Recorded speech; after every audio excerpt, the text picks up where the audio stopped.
ஒரு காலத்தில் இஸ்ரவேல் மக்கள் ஒரு பெரிய பிரச்சனையை எதிர்கொண்டார்கள். அவர்கள் எதிரி பெலிஸ்தியர்.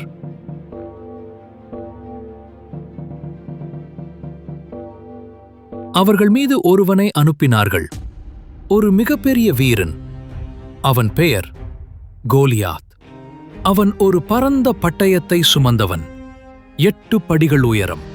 அவன் தினமும் உரக்க சத்தமாக சவால் விடுவான். உங்களிடம் ஒரு வீரன் இருக்கிறானா? வரட்டும், யாரேனும் என்னை வென்றால் நாங்கள் உங்களுக்கு அடிமை. ஆனால் யாரும் வரவில்லை. ஒரு வாரம் அல்ல, 40 நாட்கள். மன்னன் சவுலும் பயந்திருந்தார். எல்லா வீரர்களும் தங்கள் வாள்களை குலுக்கிக் கொண்டு பயந்து கொண்டிருந்தார்கள். அதே நேரத்தில் ஒரு சிறுவன், தாவீது, காடுகளில் தனது ஆடுகளை மேய்த்து கொண்டிருந்தான். அவன் இசையை பாடி தேவனுடன் நேரம் செலவழிக்கிறவன்.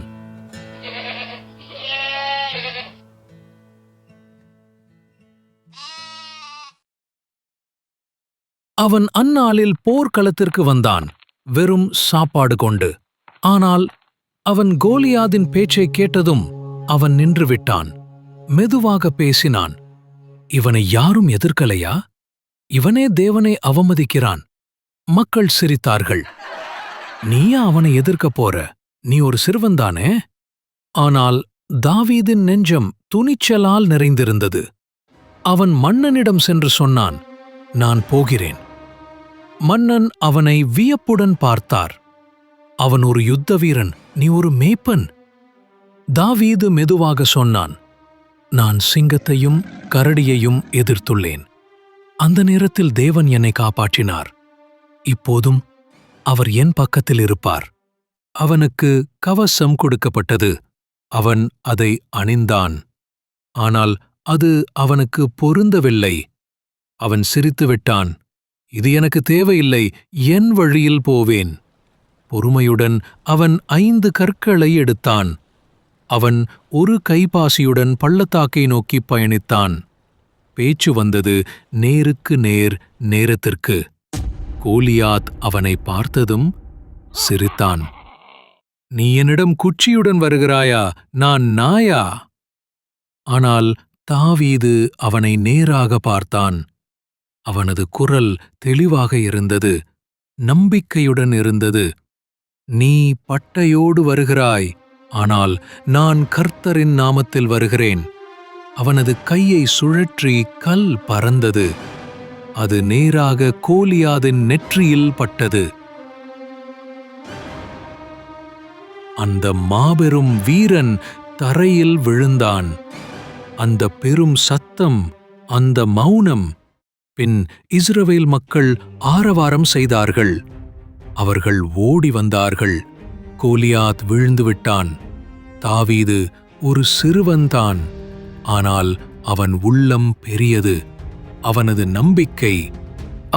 நம்பிக்கை தேவனிடத்தில் இருந்தது. இக்கதை நம்மிடம் சொல்வது என்ன? நாம் பலமில்லாதவர்களாக இருந்தாலும் நம்மிடம் தேவன் இருந்தால் எந்த கோலியாதும் நம்மை. தாவீதும் யோனாத்தானும் ஒரு உண்மையான நட்பு. ஒரு காலத்தில் இஸ்ரவேல் நாட்டில் ஒரு இளம் மேய்ப்பன் வாழ்ந்தான். அவன் பெயர் தாவீது. அவன் சாதாரண சிறுவன் இல்லை, அவன் தேவனால் தேர்ந்தெடுக்கப்பட்டவன். துணிச்சலானவன், எளிமையானவன், தேவனை நேசித்தவன். மற்றொரு புறம் ராஜா சவுலின் மகன் யோனாத்தான் ஒரு வீரன், இஸ்ரவேலின் இளவரசன். அவன் வலிமையானவன், அறிவாளி, மக்கள் அனைவராலும் நேசிக்கப்படுவன். அவன் அடுத்த மன்னனாக இருக்கக்கூடியவன். ஆனால் தேவனின் திட்டம் வேறாக இருந்தது. ஒரு நாள் தாவீது கோலியாதை வென்றான். முழு தேசமும் களிக்கிறார்கள். தாவீது அரண்மனைக்கு அழைக்கப்படுகிறான். அங்குதான் யோனாதான் தாவீதுவை பார்த்தான். அவனது உள்ளத்தில் ஒரு வித்தியாசம் ஏற்பட்டது. அவன் உணர்ந்தான், இந்த இளம் வீரன் தனக்கு சகோதரனைப் போல் இருக்கிறான். பைபிள் சொல்கிறது, யோனாதான் தாவீதை தன் ஜீவனைப் போலவே நேசித்தான். 1 சாமுவேல் 18:1. அவர்கள் பேசினார்கள், சிரித்தார்கள், கூடி விரைந்து நடந்தார்கள். அவர்கள் உண்மையான நண்பர்களாக ஆனார்கள். யோனாதான் தன் மன்னர் கவசத்தையும் வாளையும் வில்லை பட்டையையும் தாவீதுக்கு தந்தான். அது ஒரு உணர்வு பூர்வமான நட்பு உடன்பாடு. அவன் சொல்ல வந்ததெல்லாம் இதுதான்: நீ எனக்கு சகோதரன், தேவனின் மைந்தன். ஆனால் சவுல் மன்னனின் மனதில் இரக்கம் இல்லாது போனது. அவன் பொறாமையால் எரிந்தான். மக்கள் பாடினர், சவுல் 1000 கொன்றான், தாவீது 10,000. அந்த வார்த்தைகள் சவுலின் உள்ளத்தில் தீயை ஏற்றின. அவன் திட்டமிட்டான், தாவீதை அழிக்க வேண்டும். தாவீது பயந்து ஓடினான். மலைக்குகைகள், காட்டுகள் எல்லாம் அவனுடைய ஒளிக்கிடமாக ஆனது. ஒரு நாள் இரவில் தாவீது யோனாத்தானை சந்தித்தான். அவனது குரல் நடுங்கியது. ஜானதன், உன் அப்பா என்னை கொல்ல பார்க்கிறார். ஏன்? யோனாதான் பதறினான். இல்லை, என் அப்பா எனக்கு எல்லாவற்றையும் சொல்கிறார். அவர் உன்னை கொல்ல விரும்பினால் எனக்கு தெரியும். அவர் நம்முடைய நட்பை அறிவார், அதனால் உன்னிடம் மறைத்திருக்கிறார். அவர்கள் ஒரு திட்டம் போடுகிறார்கள். யோனாதான் அரண்மனையில் தந்தையை சோதித்து விளைவை வெளியில் ஒரு மறை சின்னத்துடன் தெரிவிக்கிறான். அடுத்த நாள் இரவு ராஜாவின் விருந்தில் தாவீது இல்லை. சவுல் கோபத்தில் வெடித்தான். அவன் கூப்பிட்டான், ஏசேவின் மகன் எங்கே? யோனாதான் மெதுவாகச் சொன்னான், அவன் குடும்பத்தை சந்திக்கச் சென்றான். அவனது பதில் சவுலை வெறிச் செய்தது. அவன் கோபத்தில் வேலியை எடுத்து தன் மகனிடமே வீசியான். யோனாத்தானுக்கு புலப்படுவதைப் போல் தாவீது உண்மையாகவே ஆபத்தில் இருக்கிறான். அடுத்த நாள் காலை யோனாதான் வெளிக்கு போனான்.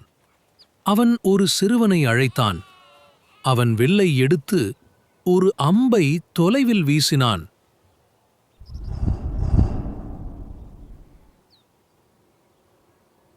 அவன் கூச்சலிட்டான், அம்புகள் உன் பக்கத்தில் இல்லை, அது விலகி இருக்கின்றது. அதுவே மறை சின்னம். தாவீது ஓடிச் செல்ல வேண்டும். சிறுவன் போன பின் தாவீது வெளியே வந்தான். அவர்கள் ஒருவரையொருவர் பார்த்தனர். அவர்கள் அழுதார்கள், உண்மையான நேசத்தால். கர்த்தர் உனக்கும் எனக்கும் சாட்சி, நம் நட்பு என்றும் நிலைக்கும். நான் என்றும் உன்னை மறக்க மாட்டேன்.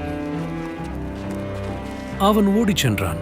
ஆனால் அவனது உள்ளம் நிறைந்தது நன்றியுடன், உண்மையான நட்புடன். நாட்கள் சென்றன. யோனதான் போரில் இறந்து விட்டான். ஆனால் தாவீது நம்மைப் போல ஒருவர் இல்லை. அவன் விசாரித்தான், யோனாத்தானின் குடும்பத்தில் யாராவது இருக்கிறார்களா? அவன் காண்தான், மெபிபோஷேத், ஒரு பக்கவாதம் பாதிக்கப்பட்ட பிள்ளை. தாவீது அவனை அரண்மனைக்கு அழைத்தான். இனி நீ எப்போதும் என் மேசையில் உணவு உண்ணுவாய், என் மகன் போல். அந்த உண்மை நட்பு மரணத்திற்கு பிறகும் உயிருடன் இருந்தது. இந்த கதை எங்களிடம் சொல்லும் பாடம்: நட்பு என்பது பதவியோ வசதியோ அல்ல. அது அன்பும் உண்மையும் தேவன் மீது மரியாதையும்.